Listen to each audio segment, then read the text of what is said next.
두 번의 설교를 통해서 한 번은 이제 창조의 시작에 관해서, 그리고 한 번은 인간 타락의 시작에 관한 말씀을 드렸습니다. 이제 그리고 나서 이제 무슨 설교를 할까 이제 이런 고민을 이제 하고 있었습니다. 이제 뭘 해야 될까? 그냥 이제 성경 말씀 이렇게 정해 나가면서 하는 설교도 좋지만, 이게 성격상 뭔가 주제를 정해서 이제 설교를 하고 싶어서 뭘 할까? 사도신경을 할까? 십계명을 할까? 아니면 이제 성경 하나를 정해서 나가볼까? 이제 강의를 해볼까? 이런 고민을 하고 있었는데, 이제 옆에 아내가 이제 그러는 겁니다. 부임하자마자 그런 설교하면 고리타분해 보인다. 그러면 어떤 게 좋은 것 같냐? 이렇게 물었더니, 이제 자기는 알았던 성경 말씀인데 이렇게 새롭게 배우게 되었을 때, 거기에 큰 은혜가 있다는 걸 알게 되었을 때 너무 기쁘고 재밌었고 은혜가 되었다라고 말을 하더라고요. 그러더니 이제 옆에 있던 딸이 거기에서 그게 우리의 삶에 연결되면 더 재밌다 이러는 겁니다. 그리고 이제 나서 생각을 해보니까 제가 신학교를 가고 목사가 되어서 하나님의 말씀을 연구하면서 이 말씀이 이런 뜻이었나 하는 것들을 이제 깨닫는 것들이 되게 많았습니다. 그럴 때마다 너무 기쁘고, 이 막 머리끝부터 발끝까지 막 전율이 올 때도 있고, 그리고 그렇게 부어주신 은혜로 그게 얼마나 컸던지, 정말 하나님이 좋고 정말 세상을 이렇게 하나님의 자녀로서 살아가고 제가 기독교인이라는 게 너무 행복한 겁니다. 이게 생각이 나더라고요.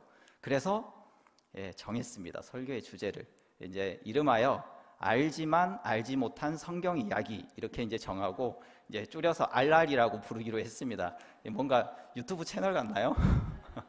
이제 아이들 말로는 이래야 어그로가 좀 끌린다고 이제 이러긴 하던데, 아무튼 그래서 알지만 알지 못한 성경 이야기라는 주제로 이제 기회가 될 때마다 하나님의 말씀을 나눠보려고 합니다.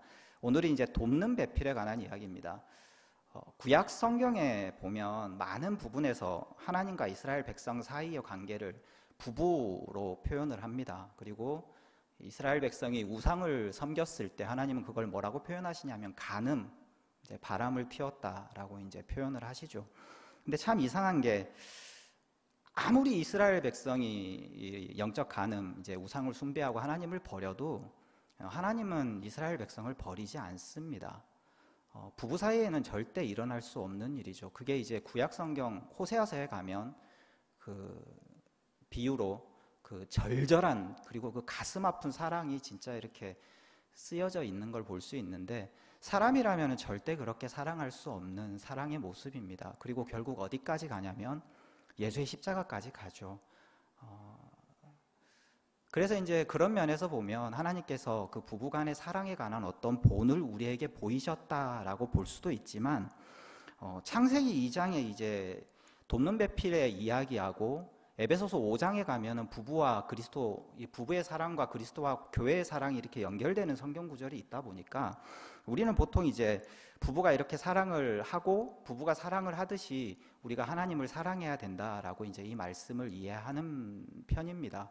물론 이제 맞는 말씀이고 너무나 탁월한 교훈이지만, 오늘은 이제 그것과는 좀 다른 측면에서 대체 왜 하나님은 성경의 시작에 부부의 사랑을 쓰시고 그 부부의 사랑을 교회와 그리스도의 사랑과 연결하냐 이겁니다. 이 연결점이 궁금하더라고요. 특히 이제 본문을 보면 이 돕는 배필을 내가 지을 거야 라고 말씀하시고, 그 중간에 동물의 이름 짓는 이야기가 나오고, 다시 돕는 배필을 지을 거야 라고 해가지고 돕는 배필이라는 것을 굉장히 강조하고 있다는 걸 알 수 있습니다. 그런데 이제 우리가 다 알겠지만 돕는 배필이 아닙니다. 왜냐하면 저기 하와가 선악과를 먹잖아요. 그리고 옆에 있는 아내에게, 남편에게 줍니다. 그러면 이걸 도운 게 아니죠, 그렇죠? 그럼 뭘 도왔어요? 타락을 도운 거니까. 이걸 그렇게 표현할 수가 없는데도 불구하고 돕는 배필이라고 표현을 하는 겁니다. 이게 성경이 무슨 뉘앙스로 얘기하는 거냐면, 그럼에도 불구하고 돕는 배필이다라는 거죠. 그리고 이스라엘 백성이 지금 광야 생활 중에 엄청나게 그 실망스러운 모습을 하나님 앞에 많이 보이거든요. 그 죄성들을. 그러니 지금도 이제 여전히 부부간에 여러 가지 문제가 있고 사회적으로도 문제가 이렇게 많이 나타나고 있지만, 그때 당시에도 그게 동일했을 건데도 불구하고 왜 성경은 돕는 배필을 강조하고 있을까 라는 겁니다. 그리고 그래서 돕는 배필이 대체 무슨 뜻이고, 하나님은 왜 성경의 시작에 이 부부의 사랑을 강조하고 왜 이 부부의 사랑을 이후에 그리스도와 교회의 사랑으로 연결하고 있는 것일까라는 게 이제 오늘 설교의 주제가 됩니다. 간단히 1장과 2장을 살펴봐도 1장에 하나님이 보시기에 심히 좋았던 창조의 완성이 인간을 남자와 여자로 짓는 것으로 완성이 됩니다. 그렇죠? 그리고 2장에 들어와서 그 인간 창조를 좀 더 구체적으로 하나님이 어떤 마음과 어떤 목적으로 이걸 지으셨는지를 설명하는 과정도 결국은 뭐로 완성이 되냐면, 남자를 먼저 짓고 거기에 이제 갈비뼈 막 이런 얘기가 나오면서 뼈 중에 뼈, 살 중에 살이란 얘기까지 해서 여자가 지어지고 부부로 완성했다는 것으로 창조가 끝이 나는 겁니다. 그러니 하나님이 정말 보시기에 선했던 세상의 창조의 완성의 모습은 인간을 남자와 여자로 지었다라는 사실이 되는 거죠. 특히 2장은 하나님께서 인간을 특별히 지으셨으며 하나님의 동산을 지키고 관리할 자로 만드셨다는 사실을 말한 후에 선악과 명령이 등장합니다. 선악을 알게 하는 나무의 열매는 먹지 말라 이렇게 나오고, 돕는 배필이 없다, 동물의 이름을 짓는 아담, 그리고 홀로 있는 아담, 그리고 돕는 배필을 만들겠다, 그리고 여자를 만드시고 부부의 명령이 이어지는 거죠. 그저 창조 과정을 써놓은 것이라고 생각할 수 있습니다. 그냥 아무 관련이 없는데 이런 순서에 따라서 지었다 이렇게 쓰여 놓을 수도 있지만, 성경은 사실 아무 관련이 없어 보이는 성경 구절이 이어지는 부분에 굉장히 중요한 메시지를 담고 있는 경우가 많습니다. 그래서 이 이야기 전체로 굉장히 중요한 메시지를 담고 우리에게 말씀하고 있다는 거죠. 먼저 인간 창조와 낙원, 그리고 선악을 알게 하는 나무의 명령에서 이어지는 18절을 보면 이렇게 써 있습니다. 여호와 하나님이 이르시되 사람이 혼자 사는 것이 좋지 아니하니 내가 그를 위하여 돕는 배필을 지으리라. 선악과 명령, 선악을 알게 하는 나무의 열매는 먹지 말라는 그 명령과 더불어서 바로 이어지는 사람이 혼자 사는 것이 좋지 아니하니, 이게 이제 원어대로 얘기하자면 선하지 아니하니라는 뜻이거든요. 이 구절을 통해서 하나님이 뭘 말씀하시고 싶은 거냐면, 오직 하나님만이 인간에게 선한 것이 무엇인지를 아시고 오직 하나님만이 인간에게 선한 것을 공급할 수 있는 분이라는 말씀을 지금 하고 싶으신 겁니다. 반대로 말하면 선악과를 먹어버린 인간은, 그 인간의 가장 큰 불행은 자신이 자신의 성과 행복을 판단하고 결정하고 자신이 결과를 내야 한다라는 거죠. 그게 인간 불행의 가장 큰 원인이고 그게 인간 불행의 본질이고 전부인 겁니다. 나의 시야와 생각으로 내가 행하고 내가 판단하고 결정하는 것으로 나의 인생을 책임지고 끌어가는 것, 그게 고아와 같은 삶인 거거든요. 그게 인간의 가장 큰 불행이라고 할 수 있죠. 하지만 선악과를 먹어버린 인간은 자신에게 무엇이 좋은 것이고 무엇이 옳은 것이고 자신에게 무엇이 복된 것인지, 자신이 무엇을 해결해야 하는지를 전혀 모르고 전혀 엉뚱한 것을, 이제 남의 다리 긁는다 뭐 이런 속담이 있는데, 전혀 엉뚱한 것을 추구하고 살아간다라는 뜻입니다. 그러니까 오늘 본문은 하나님께서 죄인이 된 인간이 무엇을 추구하고 살아가야 하는지, 하나님이 어떤 분인지, 무엇이 인간에게 가장 선한지를 알려주는 말씀이라고 할 수 있습니다. 본문의 흐름을 보면 아담이 동물의 이름을 짓고 하나님께서 여자를 짓는 일은 명백히 선악과 명령과 이어지고 돕는 배필과 연결되고 있습니다. 돕는 배필을 짓는 목적은 하나님이 원하시는 선을, 하나님이 보시기에 지극히, 하나님이 목적하셨던, 하나님이 보시기에 너무 좋았던 그 세상을 완성하기 위해, 1장으로 치면 보시기에 심히 좋았더라를 완성하기 위해서라는 뜻이 됩니다. 성경은 지금 하나님이 선하시다, 선하신 하나님의 가장 큰 증거로 인간을 남자와 여자로 지었다라고 선언하고 있는 겁니다. 전혀 와닿지 않을 수 있습니다, 지금 우리의 입장에서는. 그리고 사람이 남자와 여자로 지어진 것이 사람에게 가장 선하고 가장 복된 것이다라는 뜻이 되는 겁니다. 물론 이제 하나님이 명하신 이제 생육하고 번성하고 땅에 충만하고 땅에 다스리는 그 1장의 복이 남자와 여자로 지어져서 그 사랑의 결과로 우리가 생육하고 번성하며 충만해져 가기 때문에 그것 또한 복의 일부이기는 하지만 그래서 뭐 우리가 이제 이렇게 이해하다 보면은 그래서 뭐 결혼을 해야 되나 보다. 결혼해서 사랑해서 살아야 되나 보다. 아니면은 이제 요즘 이제 우리 전남도에서 이슈가 되고 있는 그 차별금지법을 기독교인이 반대하는 근거로 이제 이 말씀을 생각하기도 하지만 이 구절은 그런 차원의 문제가 아닙니다. 그것 또한 맞는 말이지만 그것을 훨씬 넘어서는 하나님이 목적하신 선이 이 부부의 사랑을 통해서 완성된다는 구도의 이 진짜 의미는 에베소서에 가면 드러납니다. 같이 이제 한번 가보겠습니다. 에베소서 5장입니다. 22절 제가 읽어드리겠습니다. 아내들이여 자기 남편에게 복종하기를 주께 하듯 하라. 이는 남편이 아내의 머리됨이 그리스도께서 교회의 머리됨과 같음이니 그가 바로 몸의 구주시니라. 그러므로 교회가 그리스도에게 하듯 아내들도 범사에 자기 남편에게 복종할지니라. 남편은 아내 사랑하기를 그리스도께서 교회를 사랑하시고 그 교회를 위하여 자신을 주신같이 하라. 이는 곧 물로 씻어 말씀으로 깨끗하게 하사 거룩하게 하시고 자기 앞에 영광스러운 교회로 세우사 티나 주름 잡힌 것이나 이런 것들이 없이 거룩하고 흠이 없게 하려 하심이라. 이와 같이 남편들도 자기 아내 사랑하기를 자기 자신과 같이 할지니 자기 아내를 사랑하는 자는 자기를 사랑하는 것이라. 누구든지 언제나 자기 육체를 미워하지 않고 오직 양육하여 보호하기를 그리스도께서 교회에게 함과 같이 하나니 우리는 그 몸의 지체임이라. 그러므로 사람이 부모를 떠나 그의 아내와 합하여 그 둘이 한 육체가 될지니 이 비밀이 크도다. 나는 그리스도와 교회에 대하여 말하노라. 그러나 너희도 각각 자기의 아내 사랑하기를 자신같이 하고 아내도 자기 남편을 존경하라. 그 남편과 아내의 사랑의 모습이 나오는데 우리가 판단하기에 우리가 이해하기에 쉽지 않게 이게 교회와 그리스도의 사랑과 그냥 이렇게 구분돼서 뭐 이렇게 하니까 이렇게 해라 정도가 아니라 그냥 막 이렇게 섞여 있죠. 그죠? 이해가 잘 안 될 정도로 섞여 있습니다.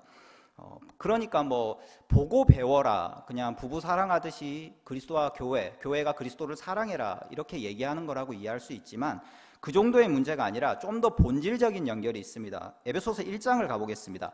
에베소서 1장에서 바울이 에베소 교회에 편지하면서 그 1장의 논지를 끌고 와서 5장에 이렇게 말씀하고 있는 거거든요. 에베소서 1장 17절 우리 주 예수 그리스도의 하나님 영광의 아버지께서 지혜와 계시의 영을 너희에게 주사 하나님을 알게 하시고 너희 마음의 눈을 밝히사 그의 부르심의 소망이 무엇이며 성도 안에서 그 기업의 영광의 풍성함이 무엇이며 그 힘의 위력으로 역사하심을 따라 믿는 우리에게 베푸신 능력의 지극히 크심이 어떠한 것을 너희로 알게 하시기를 구하노라.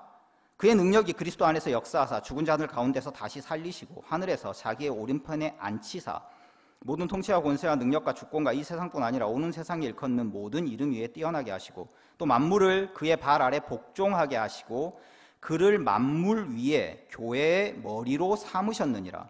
교회는 그의 몸이니 만물을 충만하게 하시는 이의 충만한 이니라 라고 되어 있습니다. 우리가 살아가면서 우리가 이렇게 교회를 이루어서 이 안에서 우리가 예수 그리스도와 하나님과 기독교 신앙에 관해서 깊게 배우고 우리의 신앙이 성장해 감에 따라서 그 성장이 예수께서 우리가 그렇게 성장해 가는데 예수께서 그 교회 우리의 머리가 되셔서 교회로 인해서 충만해지신다라고 말씀하고 있습니다.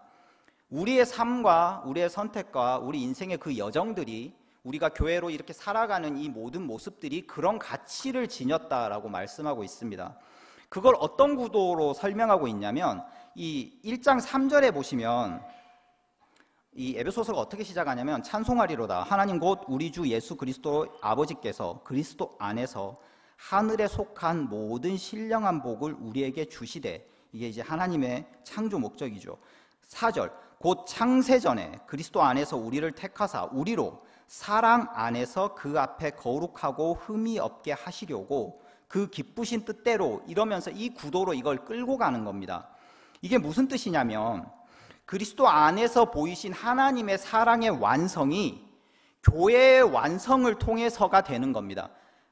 그런데 5장에서 보면 교회의 완성이 무엇으로부터 비롯되냐면 부부의 사랑을 통해서 교회가 완성된다고 5장에서 설명을 하는 거거든요. 그래서 바울은 부부의 사랑의 완성이 교회의 완성으로 가서 그 교회의 완성이 하나님의 사랑의 완성으로 간다라고 지금 이걸 표현하고 있는 겁니다. 그냥 이제 문자로 이해하면 그냥 그런가 보다 하는데 이걸 이제 우리가 좀 더 와닿게 이해하려면 사랑이라는 것의 본질을 좀 생각해 보면 됩니다. 사랑이라는 건 있을까요? 이게 이제 좀 철학적으로 설명을 하자면 이렇습니다. 이 사전에 보면 뭐 열렬히 사모하는 마음 이렇게 나오는데 이 사랑으로 이게 사전으로는 이제 사랑이 표현이 잘 안 되죠. 그래서 그 드라마 같은 게 있어야 되는 겁니다. 막 16부작 뭐 이런 거 해가지고 막 상황이 나오고 해야 이제 사랑이 그건갑다 이제 알아지죠. 근데 이제 철학적으로나 이제 이걸 정의를 해보자면 사랑이란 보세요. 나의 바람이나 나의 어떠한 욕망이라니까 나쁘게 들리는데 이제 나쁜 게 아니라 내 마음에 이제 간절히 원하는 어떠한 것을 상대에게 전개시키는데 그때에 그것을 행하고 내가 누리는 나의 생각과 나의 감정과 나의 행동과 그로 인해서 내가 얻는 기쁨과 또는 흥분과 아픔과 만족과 상실과 하는 그 정신작용의 총체입니다. 어렵죠? 죄송합니다. 예. 그 여러 복잡다단한 일들이 되는 건데 이게 중요한 게 아닙니다. 이런 과정에서 사랑의 보상이 뭘까요? 생각해 보신 적 있으십니까? 사랑은 무엇으로 보상을 받을까요? 제가 제 아내를 사랑하며 이제 한 20년 이제 살아오면서 이제 알게 되고 느끼게 된 겁니다. 사랑은 상대방의 완성 외에는 그 어떤 것도 바라지 않습니다. 내가 상대방을 사랑하여 얻는 보상은 이 상대방의 완성과 행복이더란 말이죠. 이거 외에는 내가 바라는 게 없습니다. 나의 사랑을 통해 내가 이루고 싶은 것은 나의 행복도 아니고 나의 만족도 아니고 오직 내가 사랑하는 이 사람의 완성과 이 사랑의 행복이더란 말입니다. 이거를 하나님께 잇대어 보면 하나님이 우리를 사랑하시기 때문에 하나님이 우리를 하나님의 형상대로 만드셨고 하나님께서 남자와 여자로 지은 우리라는 존재의 완성이 세상을 창조하신 하나님의 기쁘심과 하나님의 사랑의 완성이 된다는 겁니다. 하나님의 형상인 우리를 완성시키는 것이 하나님의 사랑이 가지는 당연한 욕심과 소원이라고 지금 성경은 말씀하시는 겁니다. 그것을 채우는 것 외에는 그 사랑은 하나님의 그 사랑은 다른 어떤 것으로도 만족되지 않으며 다른 어떤 조건들로도 채워지지 않는다는 말씀입니다. 그래서 에베소서 1장 23절 아까 우리가 읽었던 말씀에 뭐라고 나오냐면 교회는 그의 몸이니 만물 안에서 만물을 충만하게 하시는 이의 충만함이니라. 이 어마어마한 선언이 이해가 가십니까? 이 세상을 채우는 분이 하나님이시고 예수 그리스도신데 그 예수 그리스도를 채우는 게 바로 누구냐? 우리 교회, 우리 자신이라는 겁니다. 우리로 예수를 채우지 않으면 만족하지 않으시겠다는 겁니다. 오직 우리로만 예수께서 자신을 채우신다는 거죠. 그리고 세상을 채우겠다고 선언하시는 겁니다. 그런데 우리가 하나님의 형상이고 우리가 잘 아는 대로 하나님의 본질은 사랑이시죠. 그렇죠? 그러면 하나님의 형상인 우리의 본질은 뭘까요? 마찬가지로 사랑이 되는 겁니다. 그러니 이게 남자와 여자와 부부로 연합된 인간 창조의 가장 핵심적인 비밀이라고 할 수 있습니다. 그래서 2장에 하나님이 보시기에 심히 아름다웠던 세상의 창조가 아담이 여자를 보며 느낀 완전한 사랑의 고백이 나오죠. 너무 이제 로맨스잖아요. 이걸 어떤 신학자가 막 갈비뼈로 지은 이유가 이제 남자가 보호해야 되고 가장 소중하고 막 이렇게 메투엔리가 설명을 하는 게 있습니다만 이 고백으로 이 창조가 완성이 되는 겁니다. 왜냐하면 돕는 배필을 지을 때 왜 그 동물의 이름 짓는 이야기가 나오냐면, 동물의 이름을 짓는다는 건 동물의 본질을 본다는 뜻이거든요. 창조된 세상에서 이 세상의 왕으로서 하나님에게 버금가는 지위를 가지고 그 지혜로 동물을 바라보고 이름을 지었는데, 아무도 자기와 같은 존재는 없는 겁니다. 이 세상에 사람이란 존재는 자기가 유일한 거예요. 누구도 사랑하기 위해서 태어났는데 누구도 사랑할 존재가 없는 겁니다. 마음을 나누고 생각을 나눌 존재가 없는 겁니다. 그런데 하나님이 재우시고 나서 눈을 딱 떴는데 이 앞에 나와 같은, 그렇지만 나와는 전혀 다른, 나의 본질 중에 본질이고 핵심 중에 핵심인 이 사람을 통해서 하나님을 볼 수 있는 하나님의 형상이고, 보는 순간 나의 사랑을 통해서 완성시켜 가면서 저 사람의 사랑을 통해서 나를 완성시켜 가서 내가 하나님의 형상이라는 걸, 나를 지은 하나님이 누구시라는 걸 알 수 있는 거죠. 그게 바로 이 고백인 겁니다. 내 뼈 중에 뼈요 살 중에 살이라. 이게 그래서 창조의 완성이었던 거고, 이게 그리스도께서 우리를 보시고 느끼는 사랑이라, 그래서 우리로 충만해지신다고 말씀하시는 겁니다. 물론 이제 타락한 이후에 우리가 살아가는 현실에서는 이 사랑이 온전히 구현되지가 않습니다. 그래서 이 시점에서 우리가 주목해 보아야 할 사실이, 그럼에도 여전히 성경은 우리에게 돕는 배필이다라고 말씀하신다는 거죠.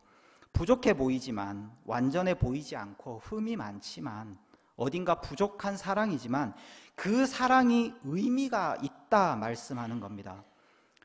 다 이제 해보신 분들도 있고 안 해보신 분들도 아직 이제 청년들이 있어서 해봤죠 이렇게 말은 못하겠고요.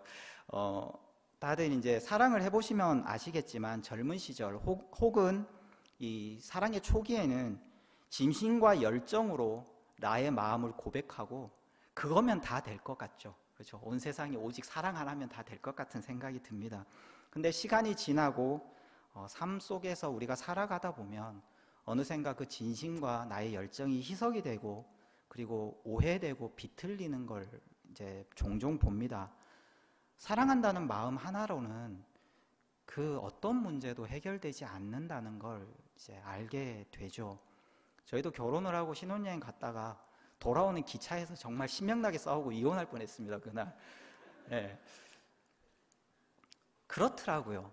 예. 그냥 처녀와 총각일 때는 사랑하는 것만으로도 될 것 같았는데, 결혼해서 둘이 하나가 되고 나니까 사소한 것 하나하나가 다 걸릴 것 같은 겁니다. 그게 나의 인생에 손해를 줄 것 같고, 내 인생을 고통스럽게 할 것 같고, 내가 그런 부분 때문에 힘들 것 같으니까 양보하지를 못하겠는 거죠. 나는 자유롭게 살고 싶은데 그렇게 하면 안 된다 그러죠. 총각 때는 양말 아무 때나 휙휙 벗어놔도 아무도 뭐라 안 하는데, 양말을 이제 뒤집어서 휙휙 벗어놓은 정도가 아니라 뒤집어서 벗었다고 이제 싸움이 나는 겁니다. 뒤집어서 벗지 말라고 이렇게 되는 거죠. 그래서 이제 혹자들은 사랑이 무의미하다, 할 필요가 없다, 헛된 거다 이렇게 얘기하기도 하지만, 그런 부족한 사랑이 의미 없지가 않은 게, 우리는 살면서 혹은 우리가 커가면서 사랑이 진심과 열정만의 문제가 아니라는 것을 배우게 됩니다. 그것에서 시작할 뿐이다 라는 걸 배우게 되죠. 거기에 다른 수많은 요소들을 더하고 그 다른 요소들이 사랑에 필요하다라는 걸 배우게 되죠. 그 요소들은 뭐 우리가 잘 아는 대로 이해, 배려, 용인, 대화, 양보, 인내, 등등의 여러 가지 것들입니다. 여러분이 이제 생각하는 그 모든 것들이 다 사랑의 요소들이라고 할 수 있습니다. 이런 요소들이야말로 그것들이 사랑을 대체하거나 그것들로 인해서 사랑이 포기되는 게 아니라, 그래서 이해가 더 중요하네, 용서가 더 중요하네 이런 게 아니라, 그것들이 정말 사랑을 이루고 완성해 가는 요소들이라고 할 수 있습니다. 사랑이나 삶에는 진심이 전부가 아닙니다. 우리는 이제 내 진심으로 말하는데 이렇게 하고 중심을 좋아하고 전심을 좋아하고 그러는데, 진심은 아시겠지만 나조차도 확증하지 못합니다. 나의 중심은 언제나 흔들리죠.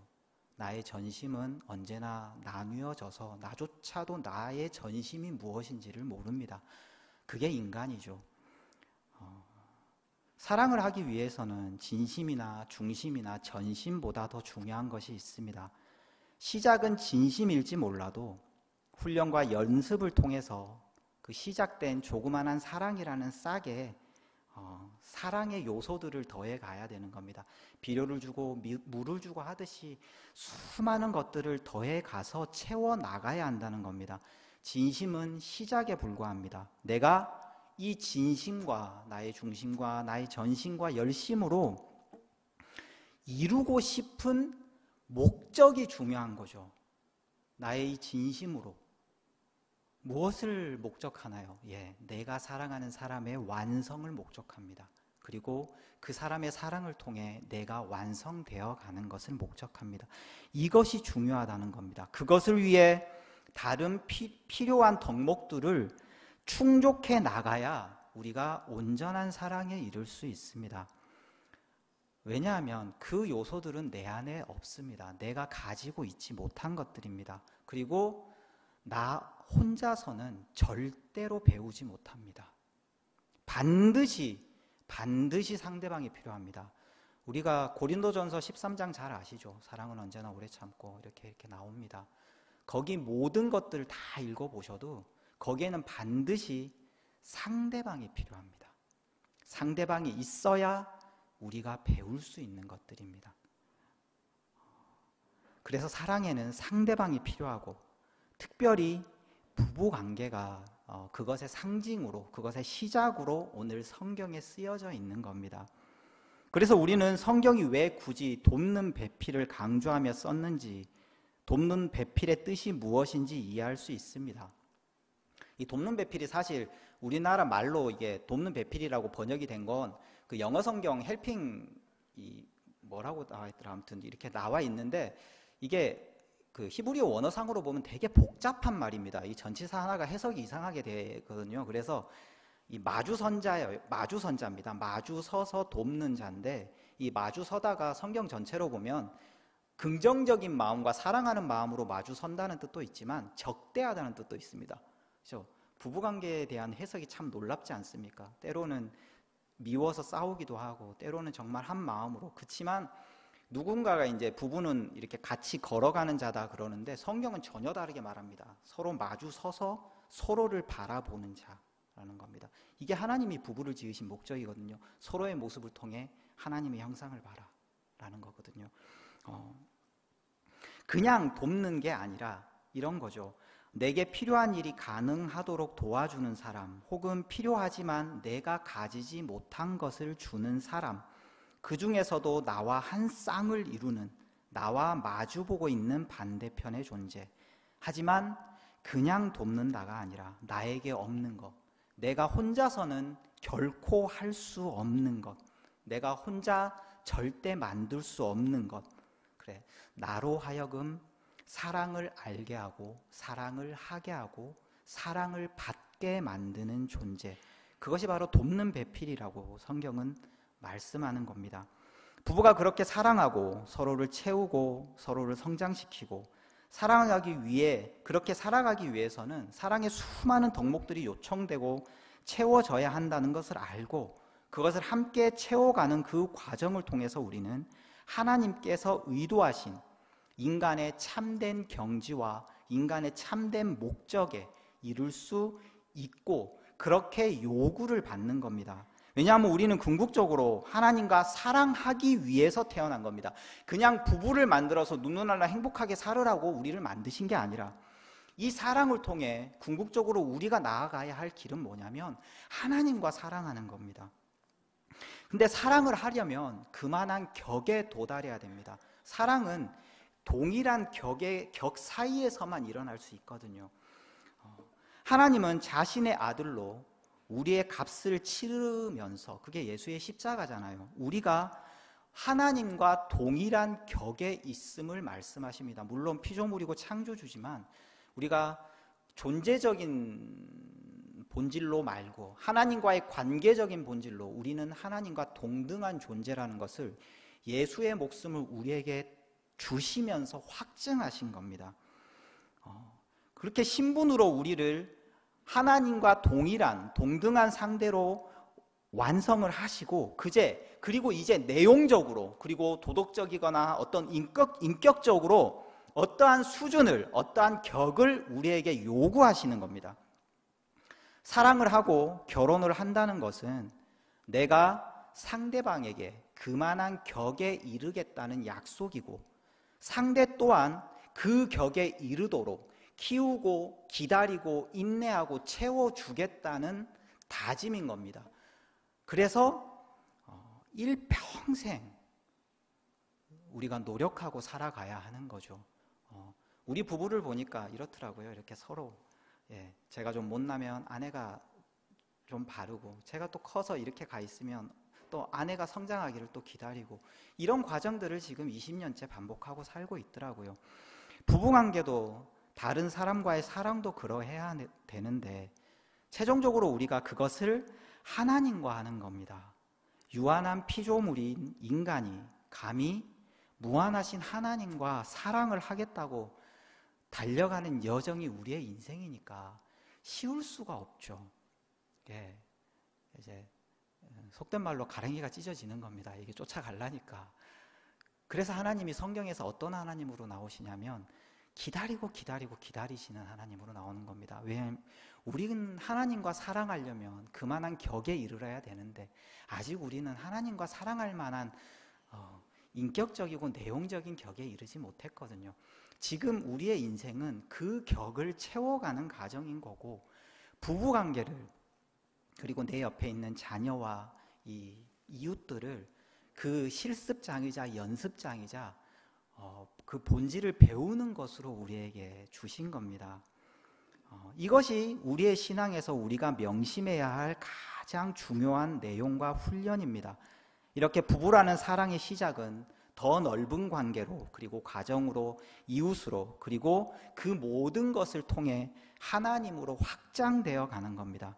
그래서 부부의 관계든지 혹은 우리가 사랑하는 다른 관계든지 어떤 관계든 나의 욕심만을 채우는 거거나 혹은 그냥 상대의 욕심만을 채워주거나 그냥 대충 포기해버리거나 하는 것은 옳지 않습니다. 우리는 언제나 상대의 완성과 나의 완성을 목표로 해야 되는 겁니다. 그렇지 못한 건 비겁한 것이고 회피하는 것이고 타협하는 거라고 할 수 있습니다. 그래서 이제 그리스도의 사랑에 대해서 바울이 그 에베소서 3장에 이렇게 썼습니다. 이걸 이해하고 이 3장을 읽으시면 정말 깊이 와 닿으실 겁니다. 3장 14절부터 21절 말씀입니다. 이러므로 내가 하늘과 땅에 있는 각 족속에게 이름을 주신 아버지 앞에 무릎을 꿇고 비노니 이제 이해가 가시죠? 그 하늘과 땅에 있는 각 족속에게 이름을 주셨다. 이게 무슨 걸 연상하냐면 동물의 이름을 지은 아담과 창조 당시 우리에게 이름을 주신 하나님, 이게 창세기 2장을 연상시키는 겁니다. 그의 영광의 풍성함을 따라 그의 성령으로 말미암아 너희의 속사람을 능력으로 강건하게 하시오며 믿음으로 말미암아 그리스도께서 너희 마음에 계시게 하시옵고 너희가 사랑 가운데 뿌리가 박히고 터가 굳어져서 능히 모든 성도와 함께 지식에 넘치는 그리스도의 사랑을 알고 그 너비와 그 길이와 그 깊이와 높이와 깊이가 어떠함을 깨달아 하나님의 모든 충만하신 것으로 너희에게 충만하게 하시기를 구하노라. 우리 가운데서 역사하시는 능력대로 우리가 구하거나 생각하는 모든 것에 더 넘치도록 능히 하실 이에게 교회 안에서와 그리스도 예수 안에서 영광이 되도록 영원 무궁하기를 원하노라. 아멘. 하나님의 사랑을 우리로 가르치시고 우리가 살아가는 이 인생 속에서 그 사랑 가운데 우리가 터가 굳어지는데 이 사랑 속에서 뭘 배운다고요? 예수 그리스도께서 우리를 사랑하신 그 사랑의 너비와 깊이와 넓이와 길이를 배운다고요. 이게 어떤 수준인지를 우리가 하는 사랑을 통해서 깨달아 간다는 거죠. 부부에게서 우리가 이것을 배우고 그리스도와 교회 그리고 성도의 진정한 우리 교회로 모인 성도 연합체의 진정한 연합과 교제에서 이 사랑이 열매 맺기를 시작합니다. 그리고 마지막 날에 새하늘과 새 땅이 열릴 때, 그래서 요한계시록 19장에 가면 뭐가 나오죠? 어린 양의 혼인잔치가 나오는 겁니다. 무슨 뜻이냐면 우리가 그만한 격에 이르렀다 이거죠.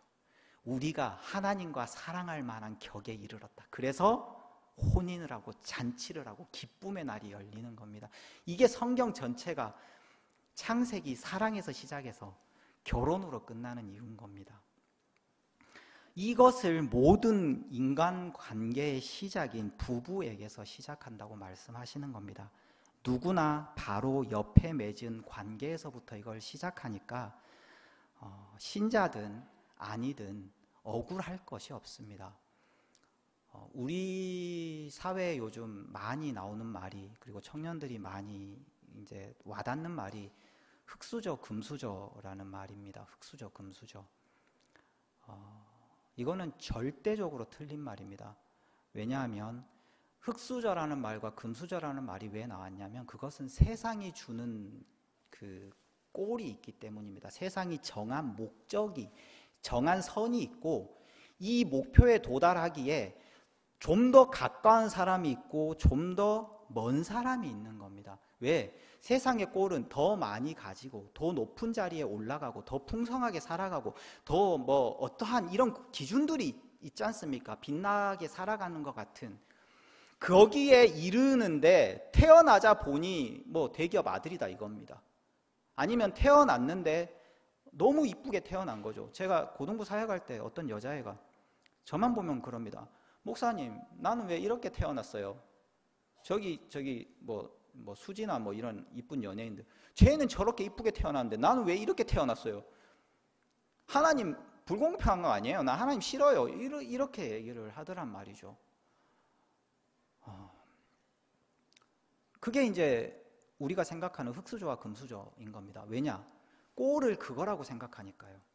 근데 하나님은 인간의 목표, 인간의 꼴을 뭐라고 생각하시냐면 사랑의 완성이라고 생각하시는 겁니다. 우리가 많이 가지거나 많이 배우거나 이쁘거나 아니거나 그런 것은 우리가 살아가는 삶의 방편이고 살아가는 현장, 그냥 어떠한 조건의 문제가 아니라 상황인 겁니다. 그냥 무대, 연극의 무대와 같은, 바다면 바다, 뭐 서재면 서재, 이런 무대가 있지 않습니까? 그냥 내가 공연하고 살아가는 어떤 연극의 무대 같은 거지 그게 조건이 아니라고요. 그게 출발점이 아닌 겁니다. 근데 우리는 모두 다 그걸 뭐라고 여기냐면 출발점으로 여겨서 하나님이 불공평하다고 생각하는데 그게 아니라 하나님이 우리에게 목적하시는 꼴은 우리의 사랑의 완성이고, 내가 상대를 사랑하여 상대를 완성시키고 상대의 사랑을 통해 나를 완성시켜서 결국 하나님을 사랑할 만한 격에 이르도록 만드는 게 하나님이 우리에게 목적하시는 바라면 그 어떤 누구도 손해보는 사람은 없는 겁니다. 그 어떤 누구도 나는 하나님 이 모양이라서 사랑 못합니다라는 말은 못합니다. 왜? 누구나 사랑은 할 수 있습니다.